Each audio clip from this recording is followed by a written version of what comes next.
first bit, which is I can time entry exits. On this front, what we did was a simple exercise that we published in our 1st of November 2020 newsletter of Consistent Compounders. Hopefully many of you have already gone through it. So let me quickly just summarize the exercise that we did. In that exercise, what we did was we looked at companies from 3 different classifications, which we called as bucket A, B, and C. Where bucket A, which was sort of companies that delivered the weakest fundamentals in terms of revenue growth and returns on capital employed over a longer period of time, not just in the CAGR term being weak, even for say half of the 10-year period or half of the 20-year period, they didn't deliver an adequate return on capital or a healthy enough revenue growth. That we classify it as bucket A. Finer details, you can always go back to the newsletter and see. Bucket B is where in half of a 10-20-year period, a company delivers respectable fundamentals, and in the second half, they don't deliver respectable fundamentals. And the 2 halves are not necessarily coming in lumps, as in you can always have a couple of years good, then 2 years bad, then 3 years good, then 5 years bad, etc. But it's relatively inconsistent, and on an average, the CAGR is sort of satisfactory, not great, in terms of revenue growth and return on capital. And bucket C is the top-notch quality bucket where fundamentals are not just healthy, they are also consistent over a period of time.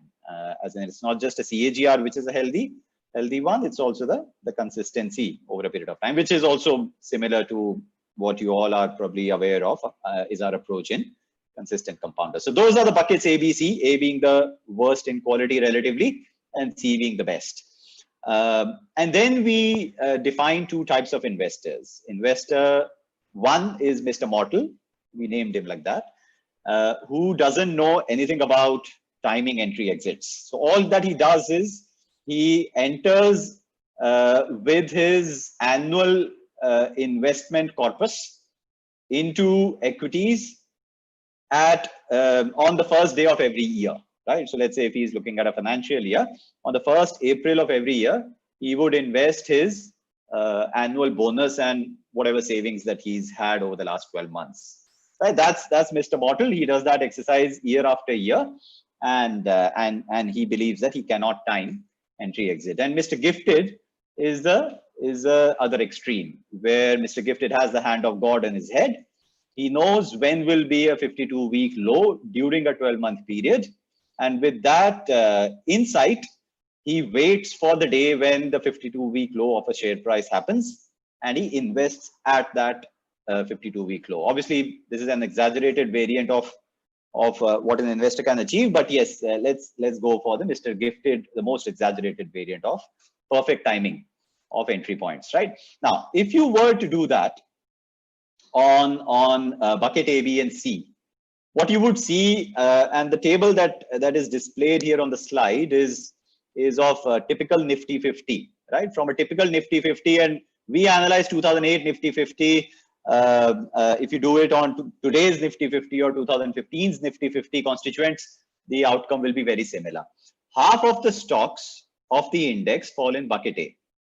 For those half, the compounding that Mr. Mortal gets without any timing is suboptimal, which is 2% in this case for Nifty 50 of 2008 for the time period from 2008 to 2020, right? So we took the last 12 years, I think last 10 years. Last 10 years we took for Nifty 50 of 2008.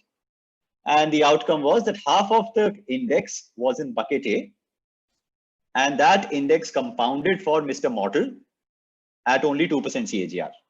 That's actually a hard fact for Nifty 50 at any point of time, right? That's what happens to the bottom half of stocks by quality. For that bucket, if you were the perfect timer of 52-week lows every year with your investments, instead of a 2% CAGR, you can actually achieve more like a 9% CAGR, 8.5 to be precise, right? Now, the difference between 2 and 8.5 is not just big, which is 6.5%. it also meaningfully changes the nature of the outcome. So at 2%, you're not even compounding at your cost inflation. At 8.5%, you're just about meeting cost inflation, right?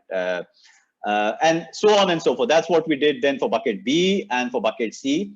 And what you can see here in the last column is that as you go up the quality ladder, the quantum differential reduces between Mr. Mortal and Mr. Gifted. More importantly, the nature of the outcome, it ceases to change between Mr. Mortal and Mr. Gifted. Right, so Mr. Mortal also compounds at a healthy rate for the highest quality stocks, and so does Mr. Gifted. Both are compounding their wealth at a satisfactory run rate, right? Which is not the case for bucket A. Right? Mr. Mortal, unacceptable run rate. Mr. Gifted, sort of getting into the satisfactory zone. So that's the outcome of that exercise. Now, why does this happen? If you look at the chart on the right side here, this happens because the weakest quality stocks, right, have an average compounding depicted by the dotted line here, have an average compounding of a very weak run rate, and they have a lot of volatility around that average, right? So if you look at the lower bar, the sine curve around it has high amplitude, right? And if the amplitude of the sine curve is very high around the average, then it makes a massive difference between 52-week highs and 52-week lows in terms of the impact it will have on your compounding. Whereas higher quality stocks, their long-term compounding happens at a decent pace. This is the line which is going upwards in the chart. And the sine curve around it is very low amplitude, right? Which means that whether you pick 52-week high or 52-week low, it doesn't deviate much from the average over a longer term, right? And hence, the outcome for Mr. Mortal and Mr. Gifted is very different from weaker quality fundamentals versus healthier quality fundamentals. So to conclude, you can do profit booking, but do it only if you are investing in relatively poor quality stocks, where probably the rally in the share price is not supported by fundamentals. Probably the rally in the share price is on a short-term basis the only way to make money there, rather than sticking to fundamental run rate of compounding. You actually need the share price compounding, the P multiple expansion, to be there in your investment portfolio. And hence, for a bucket A, timing makes a significant difference. If you are booking profits in this environment on poor quality portfolios, poor quality stocks, you are at least intending to do the right thing. Now, whether you can do the right thing or not, I have my doubts, but at least the intent is correct. But if you're doing CCP or bucket C, right, then even the attempt has got no relevance, has got no justification, as long as your objective is to time entry exits, right? So that's conclusion number one. And again, as I pointed out, on 1st of November, we published this in the newsletter. This is the 2008 Nifty 50, the constituents of bucket A.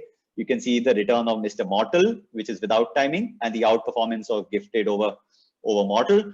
And you can see how meaningful it is, especially for the weakest quality stocks, right? So it's quite interesting. It's inversely correlated. The column of Mr. Mortal's return is inversely correlated with the column of outperformance, and hence matters a lot in terms of timing. For poorer quality fundamentals, doesn't matter much in terms of timing for higher quality, right? And next slide has bucket C and Marcellus CCP. We've obviously got 11 stocks here, not all 13 of our portfolio, because 2 out of the 13 stocks, they were not listed for a time period longer than 3-4 years, and we did this exercise over the last 10 years. So that's something you should just bear in mind on the first objective of profit booking. It does not work in high quality companies.